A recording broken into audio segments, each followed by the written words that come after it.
Q_1 B are Ambedkar और महात्मा गांधी के मध्य सन 1932 हस्ताक्षरित ना समझौते में प्रावधान था। IAS 1997। ए भारत के लिए डोमिनियन स्थिति बनाए जाने का। बी मुसलमानों के लिए पृथक निर्वाचन क्षेत्र का। सी निम्न वर्गों के लिए पृथक निर्वाचन क्षेत्र का। डी निम्न वर्गों के लिए आरक्षण सहित संयुक्त निर्वाचन क्षेत्र का।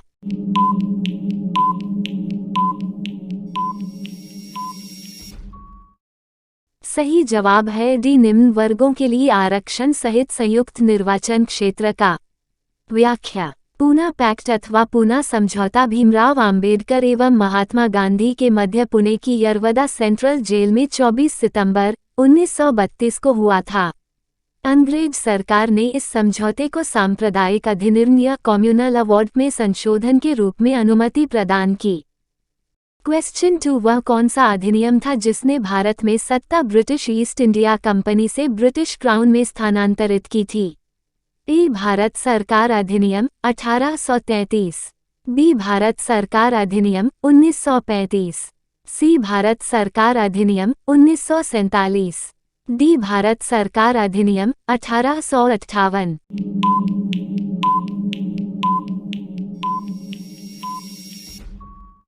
सही जवाब है डी भारत सरकार अधिनियम 1858। व्याख्या। अगस्त 1858 में ब्रिटिश संसद ने एक अधिनियम पारित किया जिसके तहत भारत का शासन ईस्ट इंडिया कंपनी से छीनकर क्राउन महारानी को दे दिया। इस समय विक्टोरिया ब्रिटेन की महारानी थी। इस एक्ट को भारत सरकार अधिनियम 1858 की संज्ञा दी गई। क्वेश्चन 3 निम्नलिखित में से किस अधिनियम द्वारा भारत के गवर्नर जनरल को अध्यादेश जारी करने की शक्ति प्रदान की गई। ए चार्टर एक्ट 1833। बी भारतीय परिषद अधिनियम 1861। सी भारतीय परिषद अधिनियम 1892। डी भारतीय परिषद अधिनियम 1909।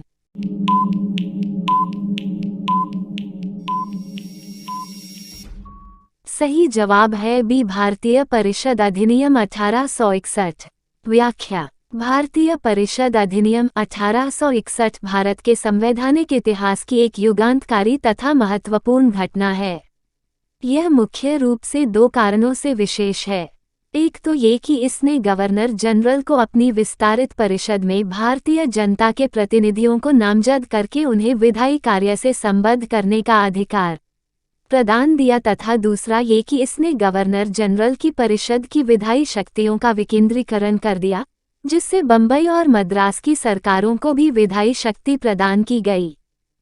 Q_4 ये सिद्धांत की स्वतंत्र भारत के लिए नए संविधान को तैयार करना मुख्यतः, यद्यपि अकेले नहीं, खुद स्वयं भारतीयों की जिम्मेवारी होनी चाहिए, पहली बार निम्नलिखित में से किस एक में स्वीकार किया गया था। NDA 2020।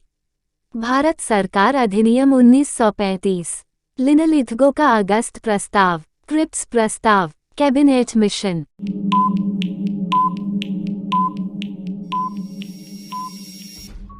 सही जवाब है बी लिनलिथगो का अगस्त प्रस्ताव। व्याख्या। सही उत्तर अगस्त वायसराय लिनलिथगो का प्रस्ताव है। ये सिद्धांत की स्वतंत्र भारत के लिए एक नए संविधान का निर्माण मुख्य रूप से होना चाहिए, हालांकि पूरी तरह से नहीं, भारतीयों की जिम्मेदारी होनी चाहिए। ये पहली बार वायसराय लिनलिथगो के प्रस्ताव में स्वीकार किया गया था।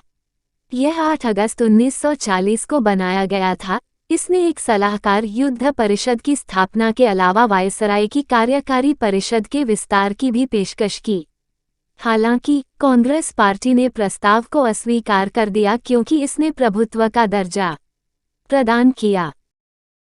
क्वेश्चन 5 रेगुलेटिंग एक्ट पारित किया गया।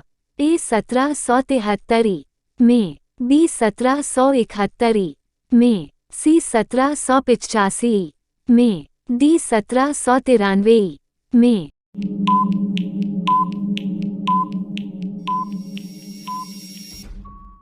सही जवाब है ए 1773 में। व्याख्या। रेगुलेटिंग एक्ट का उद्देश्य भारत में ईस्ट इंडिया कंपनी की गतिविधियों को ब्रिटिश सरकार की निगरानी में लाना था।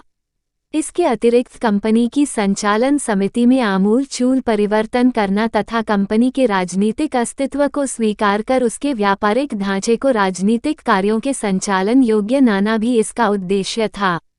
इस अधिनियम को 1773 में ब्रिटिश संसद ने पास किया तथा 1774 में इसे लागू किया गया। क्वेश्चन 6। भारत के गवर्नर जनरल को किस एक्ट के द्वारा अपनी समिति के निर्णयों को अस्वीकार करने का अधिकार मिला?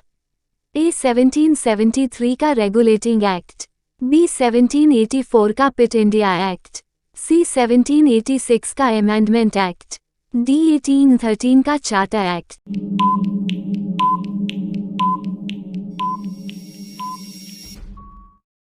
सही जवाब है सी 1786 का अमेंडमेंट एक्ट।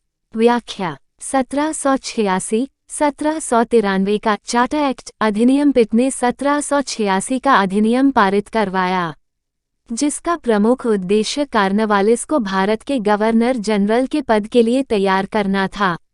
इस अधिनियम के तहत मुख्य सेनापति की शक्तियां भी गवर्नर जनरल में निहित कर दी गई। क्वेश्चन 7। महारानी विक्टोरिया को भारत की साम्राज्य नियुक्त किया गया? ई बी 1875, सी 1877, डी 1858।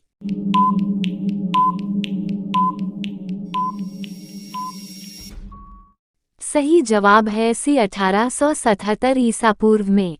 व्याख्या महारानी विक्टोरिया जन्म 24 मई 1819, मृत्यु 22 जनवरी 1901 1837 में ग्रेट ब्रिटेन और आयरलैंड की महारानी के रूप में सिंहासन पर आरूढ़ हुई थीं।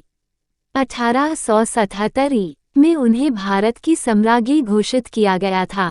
अपने उदार विचारों के कारण ही वह भारतीय जनमानस में प्रसिद्ध हुई थीं।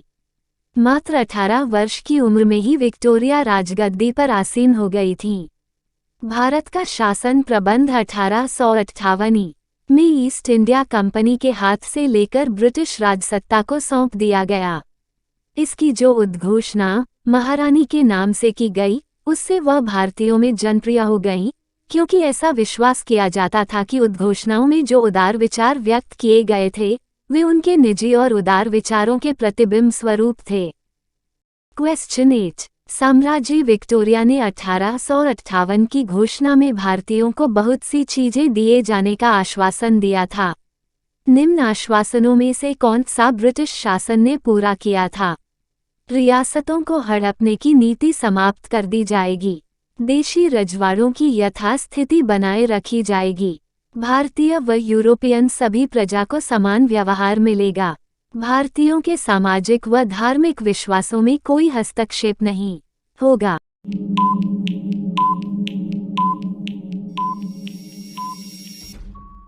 सही जवाब है बी, देशी रजवाड़ों की यथास्थिति बनाए रखी जाएगी। व्याख्या रानी विक्टोरिया के दिनांक 1 नवंबर 1858 की घोषणा के अनुसार यह उद्घोषित किया गया कि इसके बाद भारत का शासन ब्रिटिश राजा के द्वारा व उनके वास्ते सेक्रेटरी ऑफ स्टेट द्वारा चलाया जाएगा। गवर्नर जनरल को वायसराय की पदवी दी गई, जिसका अर्थ था कि वह राजा का प्रतिनिधि था। Q_9 मिंटो माले सुधार का उद्देश्य क्या था? ए, पृथक निर्वाचन प्रणाली, बी, भारतीय की भागीदारी बढ़ाना, सी, युद्ध में सहयोग हेतु तैयार करना, डी, पूर्ण स्वतंत्रता देना।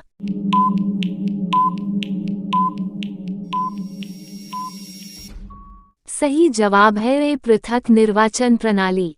व्याख्या माले मिंटो सुधारों का मुख्य उद्देश्य उदारवादियों को दिग्भ्रमित कर राष्ट्रवादियों में फूट डालना तथा सांप्रदायिक निर्वाचन प्रणाली को अपनाकर राष्ट्रीय एकता को विनष्ट करना था।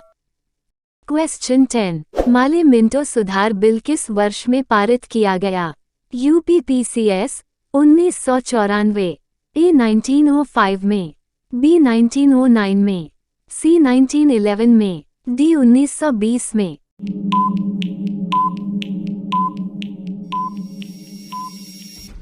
सही जवाब है बी, 1909 में। व्याख्या भारत परिषद अधिनियम 1909 इंडियन काउंसिल्स एक्ट 1909 या माले मिंटो सुधार भारत परिषद अधिनियम 1909 इंडियन काउंसिल्स एक्ट 1909 को माले मिंटो सुधारों के नाम से भी जाना जाता है क्योंकि इस समय माले भारत सचिव एवं लॉर्ड मिंटो वायसराय थे। इन्हीं दोनों के नाम पर इसे माले मिंटो सुधारों की संज्ञा दी गई।